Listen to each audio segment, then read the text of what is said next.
Hello everyone, welcome back to my YouTube channel. आज हम करेंगे क्लास 11th की अकाउंटेंसी का चैप्टर 11 जिसका नाम है books of original entry cash book के प्रैक्टिकल क्वेश्चन का सोल्यूशन नंबर 21। क्वेश्चन नंबर 21 मैंने ऑलरेडी नोट कर रखा है। क्वेश्चन नंबर 21 हमें कह रहा है enter the flowing transaction in a cash book with cash in bank column.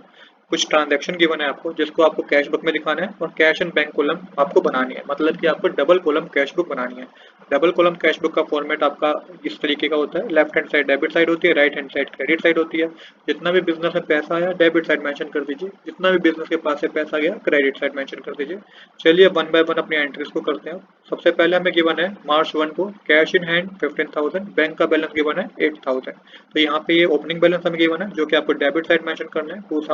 2017 year लिख के मार्च 1 लिख के आप मेंशन कीजिएगा to balance brought down. Cash के कॉलम में 15,000 और बैंक के कॉलम में 8,000 मेंशन कीजिएगा।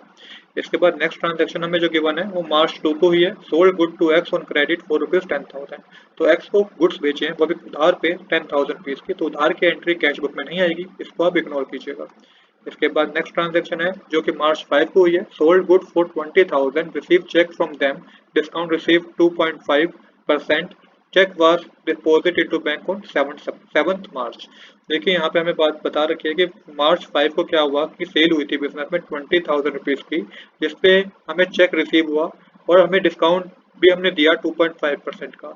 और चेक को हमने डिपॉजिट जो कराया वहाँ पे 7th मार्च को डिपॉजिट कराया। तो देखिए इसकी एंट्री किस तरीके से होगी। जब हमें चेक मिला ना मार्च 5 को, तो क्या होगा जब मार्च 5 को हमें चेक मिलता है तो हम बिजनेस एक तरीके से एज्यूम करता है कि कैश का बैलेंस इंक्रीज हो गया उसका, क्योंकि तब हमें पास कोई डिटेल नहीं थी कि बैंक में कब जमा करा दिया। जब हमारे पास ये डिटेल होती है कि बैंक में जमा करा दिया है तो हम उसकी क्या करते हैं, हम उसकी काउंटर एंट्री करते हैं। तो यहाँ पे आप मेंशन कीजिएगा मार्च 5 लिख के मेंशन कीजिए टू सेल्स अकाउंट। और जो भी आपका 20,000 का 2.5% कैलकुलेट करेंगे उसके बाद जो आपका अमाउंट आएगा वो होगा 19,500। तो 19,500 रुपीज को आपको कैश के कॉलम में मेंशन करना है। कैश के कॉलम में क्यों मेंशन करना है, क्योंकि यहाँ पे बिजनेस एज्यूम करता है कि एक तरीके से उसका कैश इंक्रीज हो गया। और जब उसने 7 तारीख, जब बिजनेस ने 7 तारीख को बैंक में चेक डिपॉजिट करा दिया तो अब इसकी काउंटर एंट्री होती है। क्या काउंटर एंट्री होती है वो देखिए कैसे होगी काउंटर एंट्री, ये समझिए। तो यहाँ पे डेट मेंशन कीजिए मार्च 7। काउंटर एंट्री मतलब जो दोनों साइड है, डेबिट साइड भी क्रेडिट साइड भी। तो एक तरीके से क्या हुआ कि चेक को बैंक में जमा करा दिया तो हमारा बैंक का बैलेंस इंक्रीज हो गया, राइट। तो यहाँ मेंशन कीजिएगा टू कैश अकाउंट और बैंक के कॉलम में मेंशन कीजिए 19,500 रुपीज। 19,500 रुपीज इसलिए मेंशन कर रहे हैं हम। 19,500 क्यों मेंशन किया, क्योंकि गुड्स की सेल तो 20,000 की हुई थी, पर 2.5% जब कैलकुलेट करेंगे 20,000 का तो 500 रुपीज होता है, तो माइनस करके आपको वो अमाउंट मेंशन करना है, इसलिए हम 19,500 रुपीज मेंशन कर रहे हैं। तो यहाँ पे हमारा बैंक का बैलेंस इंक्रीज हो गया। सेम इसी तरीके से ये एंट्री क्रेडिट साइड भी होगी। डेट मेंशन कीजिए 2017 मार्च 7 और मेंशन कीजिए बाय बैंक अकाउंट। और यहाँ पे हमारा कैश कम हो गया 19,500। कॉन्ट्रा एंट्री के लिए आप सी मेंशन जरूर कीजिएगा, इसके आपके मार्क्स होते हैं, ये आपको कंपलसरी है मेंशन करना। तो इस तरीके से हमारी कॉन्ट्रा एंट्री हो गई है। आई होप कि आपको यहाँ तक कोई डाउट नहीं होगा। आपकी बुक में ऐसा हो सकता है कि आपको ये कह रखा हो कि ये मार्च 5 को जो ट्रांजैक्शन हो रखी है ये आपकी जर्नल प्रॉपर में जाएगी। आप जर्नल प्रॉपर में भी शो कर सकते हैं, नहीं तो आप अगर इसको कैश बुक में भी शो करेंगे तो आंसर आपका सही आएगा। आंसर में आपकी कोई गलती नहीं होगी। चलिए अब करते हैं नेक्स्ट ट्रांजैक्शन। नेक्स्ट ट्रांजैक्शन है जो कि मार्च 10 को हुई है। Purchase good from Suresh on the term of 5% cash discount if the payment is made with in 3 days 20,000 rupees. तो यहाँ पे परचेज करा हमने सुरेश से, तो यहाँ पे उसने एक टर्म रख दी कि अगर हम 3 दिन में पेमेंट कर देंगे तो वो 5% हमें कैश डिस्काउंट की देगा। तो अभी के लिए आपको मार्च 10 वाली एंट्री कुछ नहीं करना, क्योंकि अभी हमें पता नहीं चला कि क्या हमने 3 दिन में पेमेंट कर दिया है। अगर हमने 3 दिन में पेमेंट कर दिया तो हमें 5% कैश डिस्काउंट देगा, अदरवाइज वो नहीं देगा। तो हम इसकी नेक्स्ट ट्रांजेक्शन देखते हैं जो कि मार्च 12 को हुई है। Payment made to Suresh half in cash and half by cheque. तो यहाँ पे हमने सुरेश को पेमेंट कर दिया है। जो मार्च 10 में हमने परचेज किया था 20,000 रुपीज का, तो हमने मार्च 12 को पेमेंट भी कर दिया। तो मतलब कि विद इन 3 days ही हमने पेमेंट कर दिया। तो इसका मतलब उसने 5% कैश डिस्काउंट भी दिया हुआ। तो 20,000 का 5% कैलकुलेट करने पे 1,000 रुपीज होता है। 1,000 रुपीज को 20,000 में से माइनस करेंगे तो 19,000 रुपीज अमाउंट आएगा आपका। अब क्वेश्चन हमें कह रहा है मार्च 12 में हमें कह रखा है कि जो पेमेंट करी है ना वो आधी चेक से करी है और आधी कैश में करी है, मतलब कि बिजनेस के पास से पेमेंट गई है। तो यहाँ पे मेंशन कीजिएगा मार्च 12, मेंशन कीजिए बाय परचेज अकाउंट, और कैश के कॉलम में आपको आधा अमाउंट मेंशन करना है, मतलब कि 19,000 का हाफ अमाउंट आपको कैश के कॉलम में मेंशन करना है और 19,000 का हाफ अमाउंट आपको बैंक के कॉलम में मेंशन करना है। 19,000 क्यों ले रहे हैं हम, क्योंकि 5% का उसने कैश डिस्काउंट दिया है। तो यहाँ पे आप मेंशन करेंगे 9500 कैश में, और बैंक में भी आप 9500 रुपीज ही मेंशन करेंगे। आई होप आपको इस ट्रांजेक्शन में कोई डाउट नहीं होगा। अब करते हैं नेक्स्ट ट्रांजेक्शन, जो कि मार्च 14 को हुई है। Receive a bank draft for ₹6,820 from Shri Ram in full settlement of ₹7,000 due from him, send the draft to the bank. तो यहाँ पे क्या है कि 6,850 रुपए का बैंक ड्राफ्ट रिसीव हुआ है, जिसको मतलब कि हमें 7,000 रुपए लेने थे, उसने 6,820 रुपए दिए और हमने उस ड्राफ्ट को बैंक में भी जमा करा दिया, मतलब कि बिजनेस के पास पैसा है। तो डेबिट साइड ये एंट्री होगी, मार्च 14 लिख के मेंशन कीजिए टू सियाराम। सियाराम लिख के आपको बैंक के कॉलम में मेंशन करना है 6,820 रुपीज, क्योंकि हमने बैंक में भी जमा करा दिया है। इसके बाद नेक्स्ट ट्रांजेक्शन है, जो कि हमारी हुई है मार्च 16 को।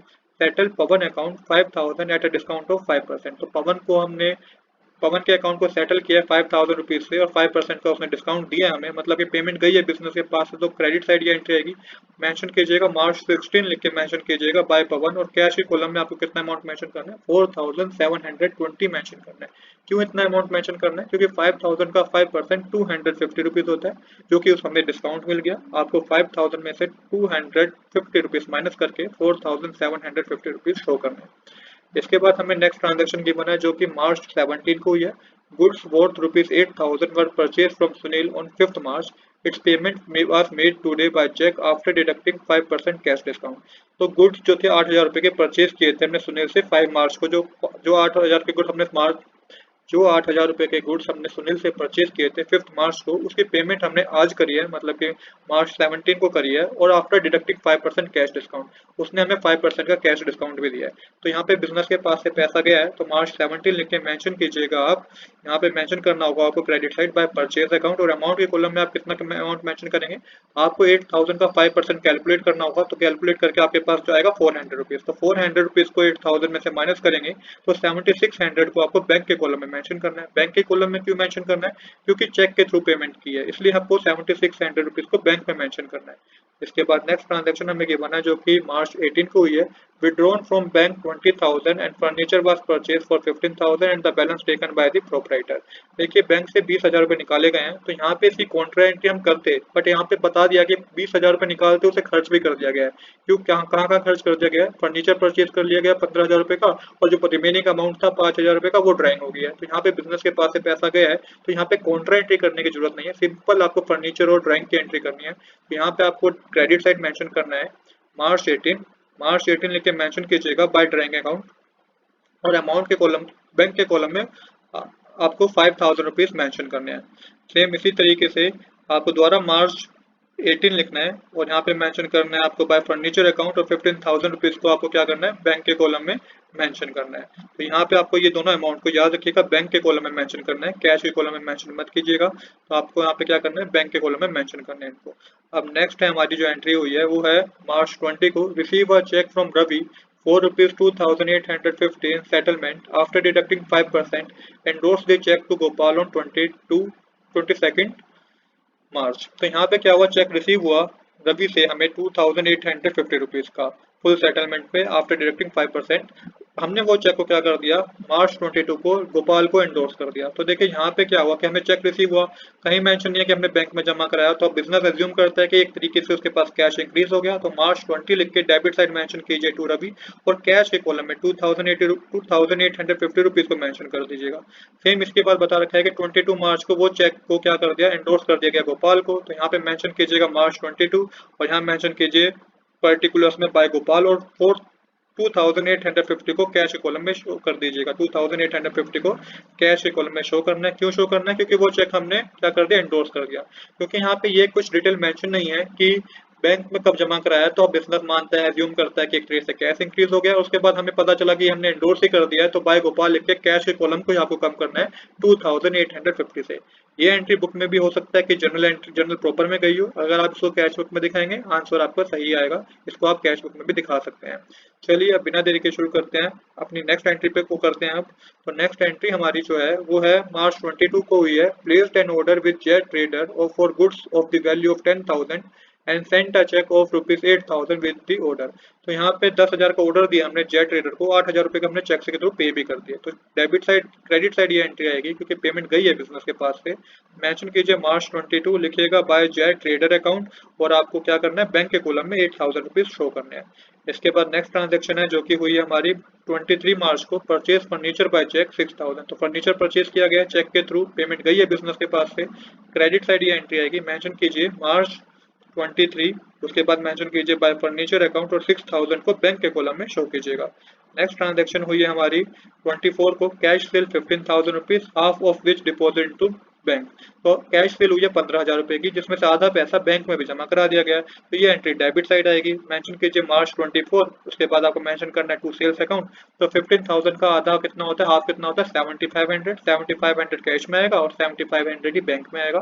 क्यों बैंक में आएगा, क्योंकि यहाँ पे मेंशन है कि 7,500 रुपीज क्या हुए हैं कि डिपॉजिट करा दिए गए हैं बैंक में। क्वेश्चन में मेंशन आपको ट्रांजेक्शन मेंशन है, हाफ ऑफ विच ट्रांजैक्शन में मेंशन है half of which deposit into bank. तो 15,000 का हाफ 7,500 रुपीज होता है जिसे बैंक में जमा करा दिया गया है।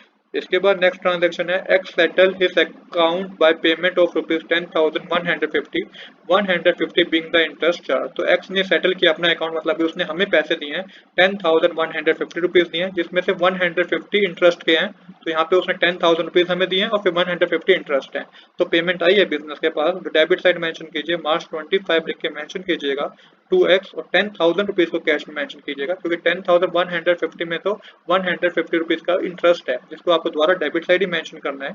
मार्च 25 लिख के मेंशन कीजिएगा टू इंटरेस्ट अकाउंट, और 150 को कैश के कॉलम में मेंशन कीजिएगा। 10,000 रुपीज अमाउंट दिया है उसने और 150 का इंटरेस्ट है, तो टोटल अमाउंट दिया है 10,150 रुपीज का। इसके बाद नेक्स्ट ट्रांजैक्शन हुई है मार्च 27 को, paid rent to landlord Rakesh by cheque 2,000। तो यहाँ पे पेमेंट गई है बिजनेस के पास से। मार्च 27 लिख के मेंशन कीजिए बाय रेंट अकाउंट, और बैंक के कॉलम में मेंशन कीजिएगा 2,000 रुपीज। उसके बाद नेक्स्ट ट्रांजैक्शन है जो कि मार्च 28 को हुई है, cash a cheque for 10,000 and paid salary in cash 8,000। तो यहाँ पे चेक को कैश कराया गया 10,000 रुपीज में, तो इसकी कॉन्ट्रा एंट्री होगी। कॉन्ट्रा एंट्री के लिए सबसे पहले आप मेंशन कीजिएगा डेबिट साइड मार्च 28। देखिए चेक को कैश कराया है तो बिजनेस के पास पैसा बढ़ गया होगा, तो यहाँ पे मेंशन करना है आपको टू बैंक अकाउंट, और कैश के कॉलम में 10,000 रुपीज मेंशन करने हैं। सेम इसी तरीके से डेबिट साइड भी एंट्री होगी, क्रेडिट साइड भी एंट्री होगी, मेंशन कीजिएगा मार्च 28। उसके बाद आपको मेंशन करना है बाय कैश अकाउंट, और आपको बैंक के कॉलम में 10,000 रुपीज शो करने हैं क्योंकि बैंक से पैसा निकल गया है, कैश में पैसा इंक्रीज हो गया है। अब इसके बाद सैलरी पे की गई है, पेमेंट गई है बिजनेस के पास से, तो क्रेडिट साइड ये एंट्री आएगी, मेंशन कीजिएगा मार्च 28 बाय सैलरी अकाउंट, और कैश के कॉलम में 8,000 रुपीज शो कीजिएगा क्योंकि सैलरी जो दी गई है वो कैश में दी गई है। इसके बाद नेक्स्ट ट्रांजेक्शन है 31 को जो कि हुई है, deposit into bank balance of cash in excess of 5,000। तो डिपॉजिट किया गया बैंक में बैलेंस ऑफ कैश का बैलेंस जो था कैश का एक्सेस है 5,000 रुपीज का। तो 5,000 रुपीज जो है ना, तरीके से आपको बैलेंसिंग दे रखी है क्रेडिट साइड की कैश बैलेंस की। तो यहाँ पे मेंशन कीजिए मार्च 31, उसके बाद मेंशन कीजिएगा बाय बैलेंस कैरी डाउन, और 5,000 को कैश के कॉलम में मेंशन कीजिए क्रेडिट साइड। तो ये 5,000 रुपीज क्या है, एक तरीके से हमें बैलेंसिंग बता रखी है क्रेडिट साइड के कैश कॉलम की। अब यहाँ पे हमें पता करना है कि भाई बैंक में कितना अमाउंट डिपॉजिट करा दिया गया है, कैश से निकाल के बैंक में कितना अमाउंट डिपॉजिट करा दिया गया है ये हमें पता करना है। तो उसके लिए आपको क्या करना पड़ेगा, उसके लिए पहले आपको कैश साइड का डेबिट साइड का टोटल करना होगा। ये टोटल करके आपके पास 65,000 आएगा। सेम इसी तरीके से कैश साइड का क्रेडिट साइड को टोटल करना होगा, ये टोटल करके आपके पास आएगा 49,600। जब आप 65,000 में से 49,600 को माइनस करेंगे तो आपके पास जो अमाउंट आएगा उससे आपको पता चलेगा कि कितना अमाउंट कैश से निकाल के बैंक में जमा करा दिया गया है। तो यहाँ पे आपको मेंशन करना है मार्च 31 क्रेडिट साइड ही, यहाँ पे मेंशन कीजिए बाय बैंक अकाउंट, और माइनस करने पे आपके पास आएगा 15,400। तो इतना अमाउंट कैश से निकाल दिया गया और बैंक में जमा करा दिया गया, जो कि हमारे को मार्च 31 की ट्रांजेक्शन में बता रखा है। अब हमें पता चल गया कि कितना अमाउंट कैश से निकाला गया, 15,400 रुपीज विड्रॉ किए गए। अब ये कहाँ जमा करा दिए गए, बैंक में जमा करा दिए गए, कैश से लेके बैंक में जमा करा दिए गए, मतलब कि इसकी कॉन्ट्रा एंट्री होगी। मार्च 31 लिख के मेंशन कीजिए टू कैश अकाउंट, और बैंक के कॉलम को इंक्रीज कर दीजिए 15,400 से। अब आपको फिर बैलेंसिंग करनी है, तो बैलेंसिंग इस बार जो बैंक कॉलम की है वो डेबिट साइड होगी, तो क्रेडिट साइड का टोटल कीजिएगा बैंक कॉलम का। तो ये टोटल करके जो आपका आएगा, ये आपका टोटल करके आएगा 63,100। तो 63,100 टोटल करके आएगा बैंक साइड का। इसमें से आपको डेबिट साइड बैंक कॉलम का को प्लस करके माइनस करना है। तो पहले आप डेबिट साइड का बैंक कॉलम का टोटल कीजिए, ये आपका टोटल करके आएगा ये आपका टोटल करके आएगा 57,220। तो 57,220 को 63,100 में से माइनस जब करेंगे तो आपको वो अमाउंट पता चलेगा जिसमें डेबिट साइड बैंक कॉलम की बैलेंसिंग होगी, जो कि अमाउंट होगा 5,880। तो यहाँ पे हमारी डेबिट साइड और क्रेडिट साइड दोनों इक्वल आ गई है। आज के लिए इतना ही। I hope you like this video. If you like this video please do subscribe this channel. Thanks for watching.